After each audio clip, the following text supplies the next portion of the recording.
HPL PSL franchises کو open auction formula اپنانے کی تجویز دی گئی ہے۔ ارکان نے 26 مارچ سے PSL 11 کے آغاز پر اتفاق کر لیا ہے۔ چیئرمین PCB محسن نقوی کی زیر صدارت PSL گورننگ کونسل کا اجلاس ہوا۔ روزنامہ ایکسپریس کی رپورٹ کے مطابق کونسل میٹنگ میں دونوں نئی ٹیموں کے مالکان بھی شریک ہوئے۔ محسن نقوی نے ٹیم آنرز کو آپشن آکشن فارمولے پر قائل کرنے کی کوشش کی۔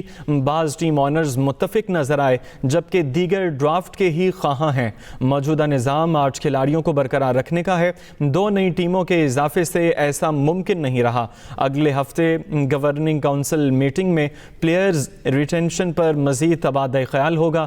PCB چاہتا ہے کہ 3 پلیئرز فی ٹیم ریٹین ہوں، جبکہ نئی ٹیمیں اس حوالے سے کہا گیا ہے کہ حامی ہیں اور پرانی ٹیمیں 5 پلیئرز کو ریٹین کرنے کے حق میں بتائی گئی ہیں۔ اہم یہ خبر آپ کو دی جا رہی ہے کہ HPL PSL 11 فرنچائزز کو اوپن آکشن فارمولہ اپنانے کی تجویز دی گئی ہے۔ سلیم خالق ہمارے ساتھ ہیں، ان سے اس حوالے سے بات کریں گے۔ سلیم صاحب بتائیے گا کیا مزید تجاویز سامنے آئی ہیں اس حوالے سے؟ جی PSL کی جو گورننگ کونسل کی میٹنگ ہے کل وہ منعقد ہوئی، کیونکہ اب ایک ٹیم اونر کا تعلق امریکہ سے ہے، وہاں ٹائم کا فرق ایسا ہے جس کی وجہ سے تاخیر سے میٹنگ کا آغاز ہوا تھا۔ اس میں سے 2 فرینچائز اونرز موجود تھے میٹنگ میں اور باقی 6 آن لائن شریک ہوئے۔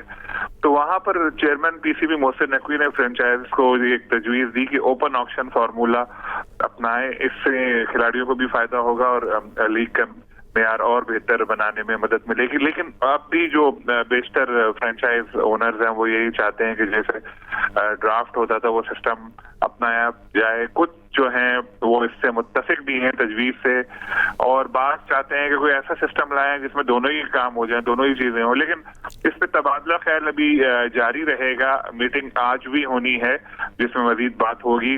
اسی کے ساتھ ایک اور ایشو بھی ہے ریٹینشن کا، پلیئرز ریٹینشن، کیونکہ اب 2 نئی ٹیمیں آئی ہیں۔ اگر ماضی والا فارمولہ اپنائے 8 کھلاڑی ہر ٹیم میں برقرار رہیں تو ان 2 نئی ٹیموں کو اپنے اسکواڈ تشکیل دینے میں بہت مشکل ہوگی۔ اسی لیے یہ تجویز PCB کی جانب سے سامنے آئی تھی کہ 3 ریٹینشن کر دی جائیں، لیکن جو 2 نئی ٹیمیں آئی ہیں وہ کہہ رہی ہیں 0 سے شروع کریں، کوئی پلیئر ریٹین نہ ہو، اس کے بعد پھر سب اپنی اپنی ٹیمیں بنائیں۔ اور موجودہ فرینچائز 5 پر ہے، اس پر بھی بات چیت ہوگی مزید، اور آج کوئی امید ہے کہ فیصلہ سامنے آ جائے گا۔ کل کی میٹنگ میں ایک چیز پہ کوئی خاص کیا جائے سے پہلے تجویز شروع کر لیے ہیں، لیکن اسٹارٹ کیا جائے گا۔ تو یہ اہم امور ہیں جن پر ابھی بات ہونی ہے۔ آج کئی باتیں ہو جائیں گی معاملات، اور لیکن جب تک ملتان سلطان کا کیونکہ فروخت پہ PCB نے پروسیس شروع کر دیا ہے، وہ جب تک فروخت نہیں ہوگی تب تک پھر یہ پلیئرز کا انتخاب وغیرہ معاملہ بھی شاید تھوڑا سا ڈیلے ہو۔ لیکن امید یہی ہے کہ آج یہ ریٹینشن وغیرہ اس طرح کی جو چیزیں ہیں ان پر فیصلہ کر لیا جائے گا۔ ٹھیک ہے، بہت شکریہ۔ ایڈیٹر سپورٹس روزنامہ ایکسپریس سلیم خالق صاحب ہمیں تفصیلاً اپڈیٹ کر رہے تھے۔ آپ کا